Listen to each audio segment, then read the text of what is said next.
Hello friends, welcome to daily exam bytes YouTube channel. ఈరోజు మనం ఫిబ్రవరి 13 current అఫైర్స్ని చూసుకుందాం. చాలా ఇంపార్టెంట్ క్వశ్చన్స్ ఉన్నాయండి.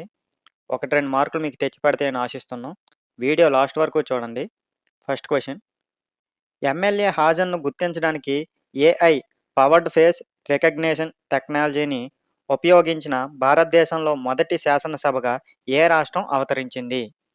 అంటే కరెక్ట్ ఆన్సర్ మన ఆంధ్రప్రదేశ్ అండి. ఆంధ్రప్రదేశ్ శాసనసభ భారతదేశంలో మొదటిసారిగా ఏఐ ఆధారిత ఫేస్ రికగ్నిషన్ సిస్టమ్ ద్వారా ఎమ్మెల్యే హాజరును నమోదు చేయడం ప్రారంభించిందండి. అసెంబ్లీలో 9 ఏఐ కెమెరాలు అమర్చబడ్డాయండి.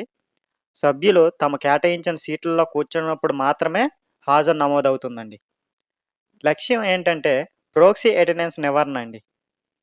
సో, అందుకు మనం గుర్తుంచుకోవాలి.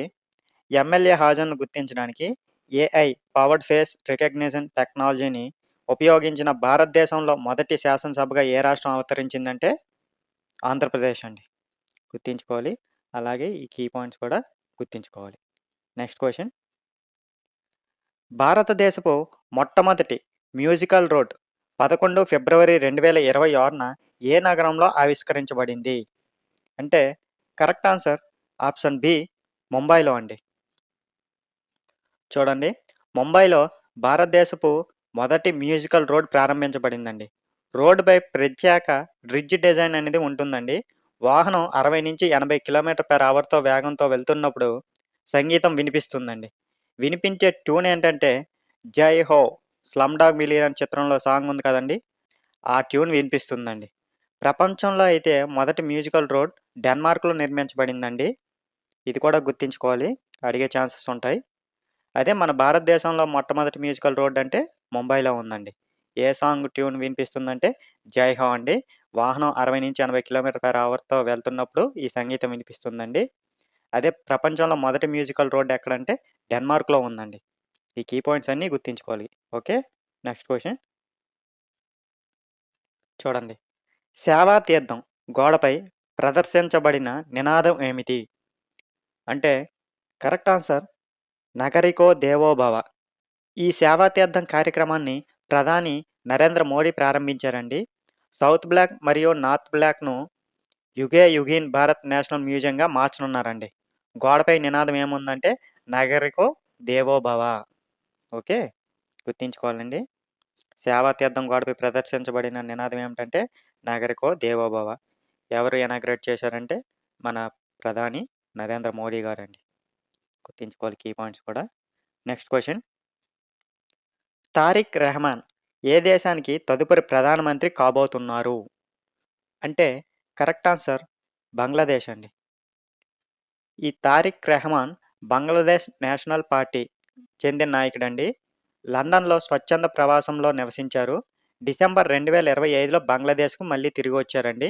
త్వరలో ప్రధానమంత్రి పదవి స్వీకరించే అవకాశం కూడా ఉంది. సో, గుర్తుంచుకోవాలి ఈ నేమ్ అండ్ కంట్రీ. అలాగే అతను ఏ నాయకుడు, ఏ పార్టీకి చెందిన నాయకుడు అనేది కూడా గుర్తుంచుకోవాలి.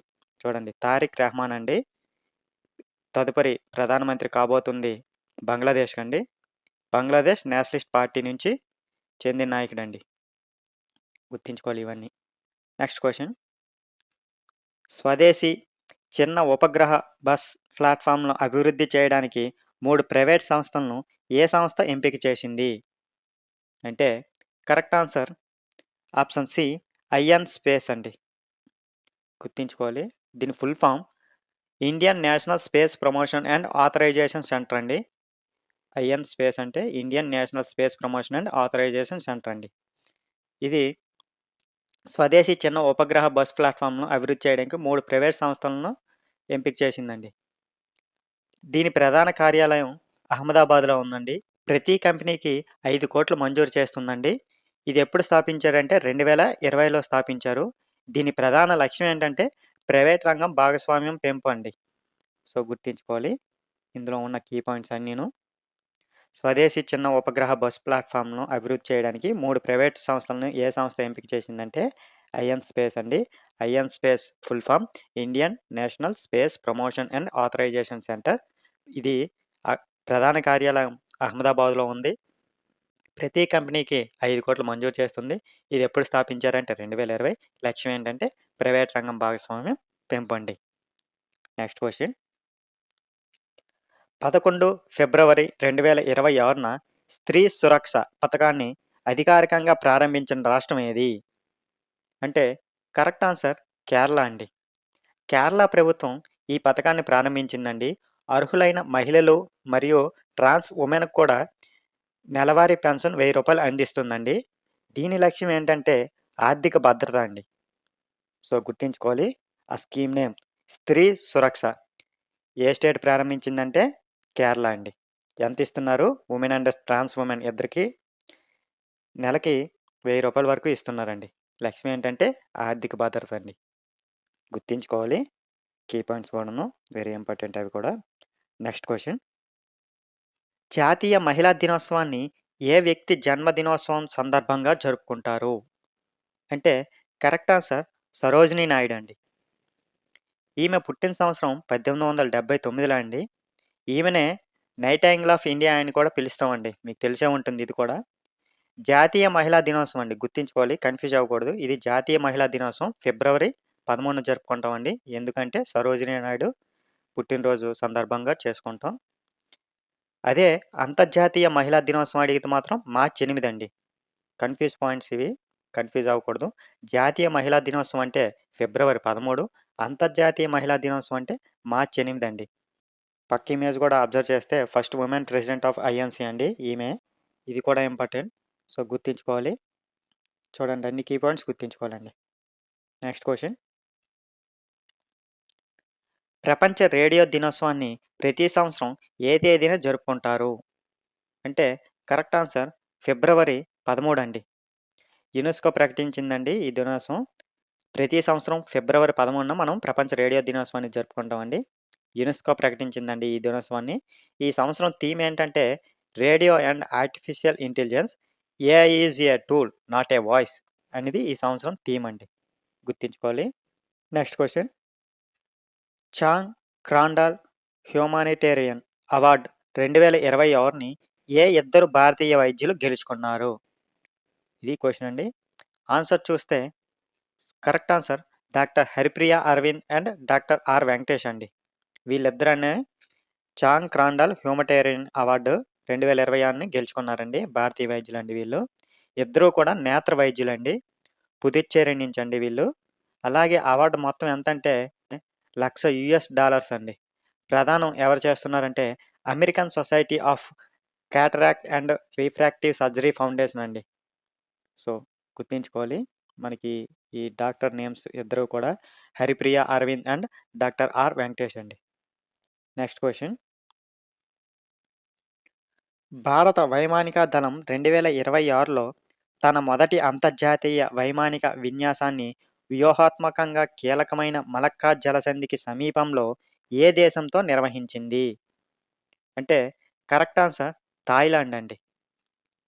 ఓకే. ఇందులో పాల్గొన్నవి ఒకసారి చూస్తే సుఖోయ్ 30 ఎంకేఐ, అలాగే IL-78 ట్యాంకర్లు, అలాగే AWA సిఎస్ ఇవి. అలాగే థాయ్ నుంచి గ్రీపెన్ ఫైటర్ల భాగస్వామ్యం ఇవండి. సో, గుర్తుంచుకోవాలి. మలక్కా జలసంధికి సమీపంలో ఏ దేశంతో నిర్వహించామంటే మనకి ఈ వైమానిక విన్యాసాన్ని అంటే థాయిలాండ్‌తో అండి. గుర్తుంచుకోవాలి ఇవన్నీ. Next question. ప్రపంచ ఆరోగ్య సంస్థ నిబంధనలను మించి రాజ్యసభకు తెలియజేసినట్లుగా భారతదేశంలో ప్రస్తుత డాక్టర్ జనాభా నిష్పత్తి ఎంత? అంటే కరెక్ట్ ఆన్సర్ 1:811 అండి. ఇది ప్రస్తుతం భారతదేశంలో డాక్టర్ జనాభా నిష్పత్తి అండి ఇది.